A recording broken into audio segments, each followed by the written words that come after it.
En fait, les informations, c'est la base de notre vie. En fait, nous sommes faits d'informations. Ça veut dire que les croyances que vous avez, si vous voulez détruire la journée d'un Malien, par exemple, vous mettez tous les Maliens dans une pièce et vous fermez la porte et vous mettez des chaussures, mais vous les retournez. Vous mettez les chaussures à l'envers. Bon, moi, je ne sais pas. Je sais que quand j'étais petit, quand je voyais une chaussure à l'envers, je la mettais à l'endroit. Je ne le fais plus aujourd'hui. Je ne sais pas si quelqu'un sait aujourd'hui pourquoi. C'est-à-dire que nous, on a cette croyance-là que ça porte malheur. Mais quel malheur? Pourquoi? D'où ça vient? Moi, je ne sais pas. Peut-être que quelqu'un sait. Et quelle est l'information? Parce que quand je suis né, on m'a dit, remets la chaussure en place. Je n'ai pas posé de questions, j'ai adhéré. Donc ça, c'est une information.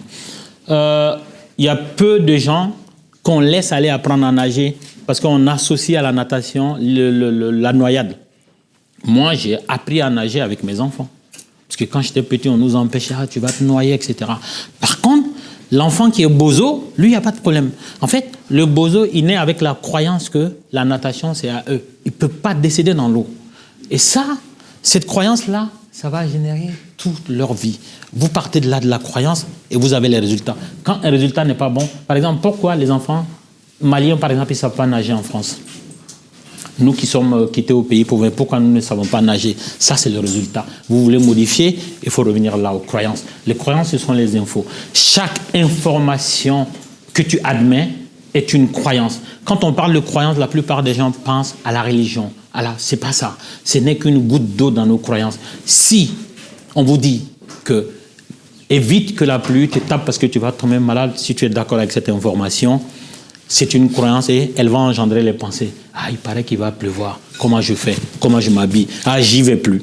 Donc, la croyance, ça génère vos pensées. Et vos pensées vont donner lieu à vos émotions. L'émotion, c'est quoi? C'est un message, le message le plus sincère que vous recevez ou que vous envoyez. Par exemple, quand vous avez peur, je vais dire, moi, je suis là, j'ai peur. Personne ne sait que j'ai peur. Mais je sais que j'ai peur. Et cette notion-là, cette perception, c'est ça l'émotion. L'amour en fait partie, la gratitude en fait partie, le courage en fait partie, la neutralité en fait partie, l'empathie en fait partie. Et donc, croyance, pensée, émotion, et les émotions donnent les actions.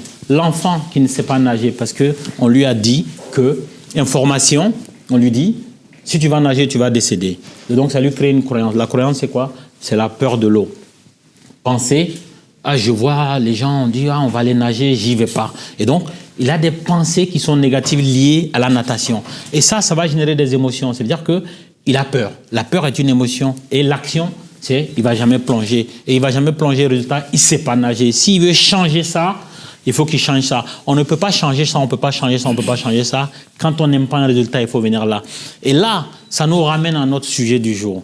L'infodémie qui contrôle les infos qui façonnent notre existence. Parce que ces informations ont un impact sur nos croyances. Le fait que chaque jour on parle d'OQTF, chaque jour on parle de dangerosité de l'étranger. Là, je parle de la diaspora, des sujets qui intéressent la diaspora. Chaque fois, on parle de ça, on parle des étudiants, les coûts d'inscription qui vont augmenter et tout. En fait, c'est ça qui va venir créer l'identité qu'on a. Nous qui sommes ici, on va décourager peut-être nos frères à venir. Nous qui sommes ici, ah, les OQTF, là, c'est dangereux, on vous cherche, machin, etc., etc. J'ai été long, mais c'était important pour moi d'en arriver là, sur la question de l'infodémie. Quel est le mécanisme par lequel cette surabondance d'informations nous impacte? Je voudrais vous attirer votre attention sur le fait que ce sont nos croyances en premier.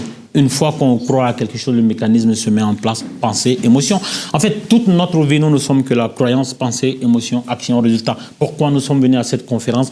Parce que nous estimons que le sujet est bien information. Information qui génère notre croyance. Si je viens, je pense que je vais apprendre des choses. Et là, j'ai l'émotion. Je suis content de venir. Content, c'est une émotion. Action, je me déplace. Résultat, j'ai appris des choses.